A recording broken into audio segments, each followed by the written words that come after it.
SV children academy Rawla के online platform पे स्वागत है। तो कक्षा 8 और विषय पढ़ रहे हैं हम सामाजिक विज्ञान। कक्षा 8 विषय सामाजिक विज्ञान और तीसरा पाठ चल रहा है हमारा ग्रामीण क्षेत्र प्रशासन चलाना। तो इस पाठ पे अध्ययन करेंगे हम। कहाँ तक पढ़े देखो, कंपनी, दीवान, बनगेर, ये सारी चीज़ें हमने पढ़ ली थी ना।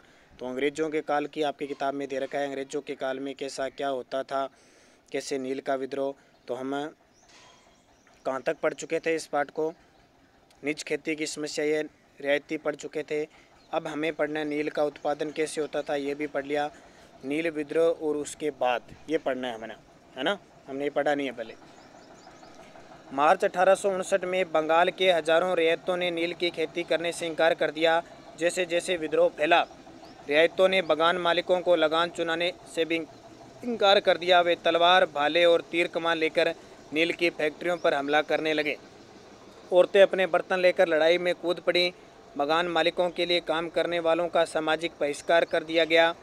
बगान मालिकों की तरफ से लगान वसूली के लिए आने वाले गुमास्ता एजेंटों को पिटाई की गई। ठीक है, अब नील की खेती का विद्रोह करने लगे और लोग उग्र हो गए, वो विद्रोह करने लगे। रैयतों ने कसम खा ली कि न तो वो नील की खेती करें के लिए कर्जा लेंगे और न ही बगान मालिकों के लिए लठियालों लाठीदार गुंडों से डरेंगे। नील के किसान चुप बैठने को तैयार नहीं थे। क्यों? उन्हें बगावत की ताकत कहाँ से मिली? इसमें कोई शक नहीं कि नील की खेती अत्यंत दमनात्मक थी, लेकिन जो लोग दबे होते वे हमेशा बगावत नहीं करते, ऐसा कभी कभी ही होता था। नील के गांव का एक गीत। संघर्ष के क्षणों में लोग एक दूसरे का उत्साह बढ़ाने और सामूहिकता का भाव पैदा करने के लिए अक्सर गीत गाते हैं। इस तरह के गीतों से हमें उनकी भावनाओं का पता चलता है।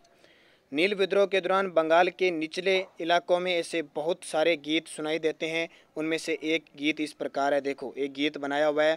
मोला हाथी के बागान मालिक की लंबी लंबी लाठियां दूर इकट्ठी पड़ी है। कोलकाता के बाबू इस बड़ी लड़ाई को देखने के लिए नावों के जरिए पहुंच चुके। इस बार तो सभी रेत तैयार हैं, वे चुपचाप मार नहीं सहेंगे। अब वे बिना लठियालों यानी लाठी का मुकाबला किए अपनी जान नहीं गवाएंगे। तो ये गीत बनाया हुआ है। फिर देखो, 1859 में नील रेतों को लगा कि बागान मालिकों के खिलाफ बगावत में उन्हें स्थानीय जमींदारों और मुखियों का भी समर्थन मिल सकता है। बहुत सारे गांवों में जिन मुखियों से नील के उपबंधों पर जबरन दस्तखत कराए गए थे, उन्होंने ही नील किसानों को इकट्ठा किया और लठियालों के साथ आमने सामने की लड़ाई लड़ी। भी अंग्रेजों से हमें आमने सामने की लड़ाई लड़नी है। कई स्थानों पर रियायतों को बगावत के लिए उकसाते हुए खुद जमींदार गांव गांव घूमने लगे। जमींदार इस बात से परेशान थे कि बागान मालिकों की ताकत बढ़ती जा रही थी और बागान मालिक जबरन लंबे समय के लिए उसे जमीनें लेते थे।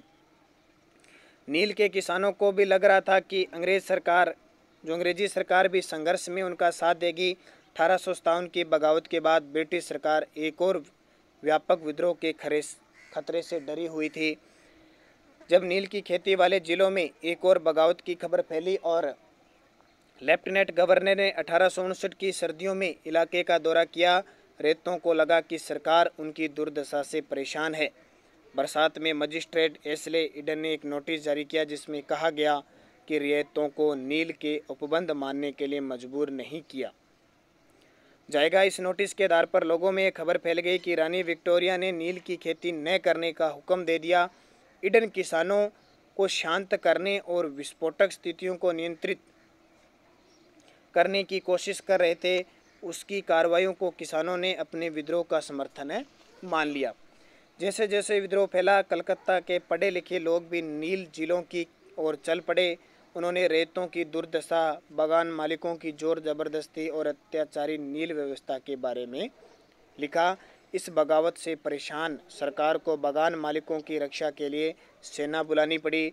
नील उत्पादन स्वास्थ्य की जांच करने के लिए एक नील आयोग भी बना दिया गया।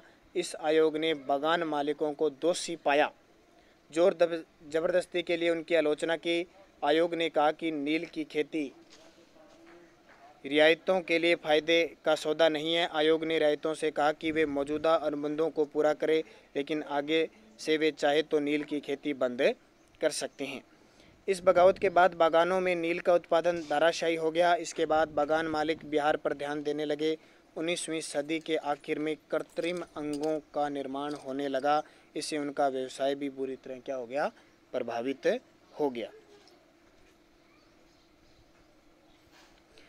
फिर भी उत्पादन फैलाने में सफल रहे। जब महात्मा गांधी दक्षिण अफ्रीका से लौटे तो बिहार के किसान ने उन्हें चंपारण आकर नील किसानों की दुर्दशा को देखने का न्योता दिया। 1917 में महात्मा गांधी का यह दौर नील बागान मालिकों के खिलाफ चंपारण आंदोलन की शुरुआत थी। भीख मांग लूंगा परंतु नील नहीं उगाऊंगा। चांदपुर थाना हरदी के एक नील काश्तकार हाजी मुल्ला से मंगलवार 5 जून 1860 को नील आयोग के सदस्यों ने बात की। हाजी मुल्ला ने कुछ सवालों के जवाब इस प्रकार दिए। WS सिट्रकार, नील आयोग के अध्यक्ष, क्या अब तुम नील की खेती के लिए तैयार हो? अगर नहीं तो किस तरह की शर्तों पर खेती करना चाहोगे? हाजी मुल्ला, मैं नील उगाने को तैयार नहीं हूँ। मुझे नहीं पता कि कोई भी नई शर्तें मुझे संतुष्ट कर सकती है।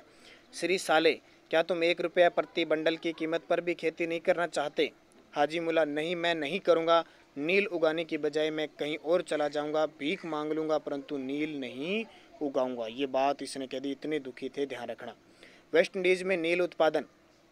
18वीं सदी की शुरुआत में एक फ्रांसीसी मशीनरी जो बैप्टिस्ट लपात ने कैरिबियाई द्वीपों का दौरा किया और इस इलाके के बारे में विस्तार से लिखा। यह तस्वीर लबात की एक पुस्तक से ली गई है। इस तस्वीर में यहाँ के फ्रांसीसी बागानों में नील उत्पादन के सारे चरणों को दर्शाया गया है।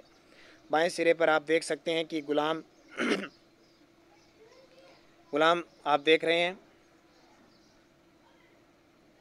कि गुलाम मजदूर नील के पौधे को सेटलर वाट में डाल रहे हैं। ये देखिए यहाँ पे एक और मजदूर एक मशीनी चरखे से घोल का और यहाँ पे डाल रहे हैं।